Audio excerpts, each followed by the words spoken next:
Okay, how do you make money? How do you make money? Shows करके। सबसे ज्यादा पैसे कहाँ से आते हैं? स्पेशल से कि live shows, touring, YouTube ad revenue? ना, इतना नहीं, क्योंकि हमारी वीडियो फ्रीक्वेंसी बहुत कम है ना। हम लोग साल में 4 वीडियो डालते हैं, और वो ऑल्दो जाती वो उस टाइम पे 10 मिलियन, 9 मिलियन, 5 मिलियन, बट हम रेगुलरली नहीं डाल रहे हैं, तो उसका उन 2 महीने बड़ा अच्छा आएगा, फिर नॉर्मल आने लग जाएगा। तो यूट्यूब रेवेन्यू तो मेजर सोर्स ऑफ इनकम नहीं है, प्राइमरी इज शो रेवेन्यू। और एक शो से कितने पैसे बन जाते हैं? डिपेंड करता है आप कितने टिकट्स बेच रहे हो।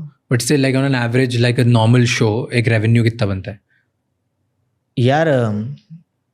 इफ आई, जैसे अभी मैंने मुंबई में 2 शोज किए थे षणमुखानंद में, so I sold more than 5,000 tickets on a day, ठीक है?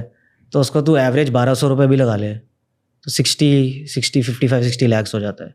And then the cost production, तो इसका 50% निकाल दो आप, 50% हाथ में आएगा आपके ऑलमोस्ट पर शो। हाँ, 50% and then a smaller show, so like around 30-35 lakhs you make per show, अगर बड़ा शो हो तो। 7,000 टिकट, 6,000 टिकट रोज नहीं बिकते ना। हाँ ना, बड़ा शो होता है ना, बड़ा शो। नॉर्मल शो होता है हमारा 800 सीटर, 1000 सीटर, 1500 सीटर, तो इनटू वही 1,000-1,200 एवरेज कर दो टिकट प्राइस। तो 5-10 लाख रुपए। हाँ, फिर उसका 50% कर दो। So per day like 5-10 lakh rupees you, if we are performing, yes, if I am performing, it all depends on your ticket sales. and corporate gigs वगैरह नहीं होती हैं? corporate gigs होते हैं, fully paid show नहीं होता है? हाँ, कि होता है। आपको upfront पैसे मिल गए और वो फिर ऑर्गेनाइजर की वो होता है वो कॉलेज फेस्ट, कॉर्पोरेट शोज, इसमें फिक्स्ड फी मिलती है हमें। ये आपकी फीस है, ये आपका ट्रैवल है, आपको 35-40 मिनट्स करके चले जाना है यहाँ से। ये हर कॉमिक के लिए अलग होता है। जैसे मैं प्राइमरीली स्टैंड अप करता हूँ, तो मेरा स्टैंड अप से पैसा आ रहा है। अगर कोई कॉमिक है जो स्टैंड अप शोज कम कर रहा है पर रील्स ज़्यादा बना रहा है, तो उसका ब्रांड से ज़्यादा पैसा आ रहा होगा, वो वाली चीज़ होती है। इसलिए तो स्टैंड अप शो ज़्यादा करते हो तो इससे होता है। अगर 100% आप मान लो 100 रुपीज़ कमाते हो, तो कितने कहाँ से आते हैं? ओह, लेट्स ब्रेक डाउन। ये लाइक 40%, 50% शो से आता है कि ज़्यादा? शो से अगर देख, मैं वही बता रहा हूँ, एक फेजेस होते हैं। जैसे इस टाइम पे मैं बहुत टाइम साल भर में बात करो।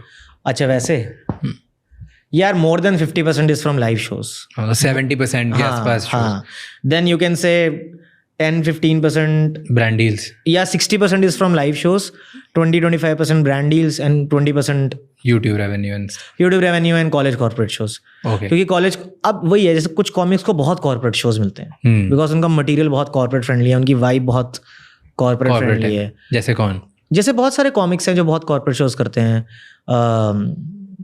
सौरभ पंत बहुत कॉर्पोरेट शोज करता है ना? अतुल खत्री बहुत करते हैं। जैसे मुझे कॉर्पोरेट शोज कम मिलते हैं, मुझे कॉलेज शोज ज़्यादा मिलते हैं। तो क्योंकि मेरे को कॉलेज वाले क्राउड वाली वाइब है मेरी, तो मेरे को कॉर्पोरेट बहुत कम मिलते हैं। मेरे को स्टार्टअप्स वगैरह के शो मिल जाते हैं जहाँ पे थोड़े यंग लोग हैं, 28-35 साल के लोग हैं, और वो बड़े मजे आते हैं उन शोज में यार। क्योंकि वो जनरली कई बार ना वो अपने ऑफिस में शो कराते हैं, अपने कैफेटेरिया वगैरह में, वो बड़ा मजा आता है उसमें। जैसे कुछ कॉर्पोरेट शोज बहुत खराब जाते हैं, जहाँ पे डीलर्स मीट और ये सब होता है ना, वहाँ मौत मच रही होती है भाई, वो ऐसे बैठे होते हैं और आप परफॉर्म कर रहे हो, और मैं तो ऐसे पूरा वो कर रहा होता हूँ ना, तो एक्ट आउट कर रहा होता हूँ, और सामने से वो टिक्का ले आओ यार तो एंड कभी कभी शो का सेटअप भी ऐसा होता होगा कि it's not design to make people laugh. Yes, जैसे people are very far from us, bad lightings या ओवर लाइटिंग। जैसे अवार्ड्स नाइट में परफॉर्म होना बहुत दिक्कत वाली चीज़ होती है, क्योंकि वो बड़ा non stand up friendly environment होता है कि लोग दूर बैठे हैं, सब कुछ लिट है, आप एक बहुत बड़े हॉल में हो। जैसे ये जो जॉनी लीवर वगैरह परफॉर्म करते थे, अगर तुम उनकी वीडियोस देखो स्टैंड अप सेट्स की, यार वो अवार्ड शोज में ओपन में परफॉर्म करते थे, तभी उनको इतना एनर्जी प्रोजेक्ट करनी पड़ती थी, और उसमें वो लाफ ले लेते थे, बहुत बड़ी बात होती है। जैसे जो भी ओपन एयर कॉमेडी शोज होते हैं ना, उसमें बहुत चैलेंजिंग होता है, कई कॉमिक्स से तो हो ही नहीं पाता वो, क्योंकि वो इतना प्रोजेक्ट कर पाना, फिर वहां से लाफ आना, और लाफ हवा में खो जाता है ना, क्लोज रूम में लाफ सुनाई देता है आपको। और क्या होता है जब लाफ नहीं आता है, कम आता है ना, तो आपका आधे घंटे का जो सेट होता है ना, 15 मिनट में खत्म हो जाता है, क्योंकि आप बोलते जाते thank you so much, bye bye, मैं घर जा रहा हूँ।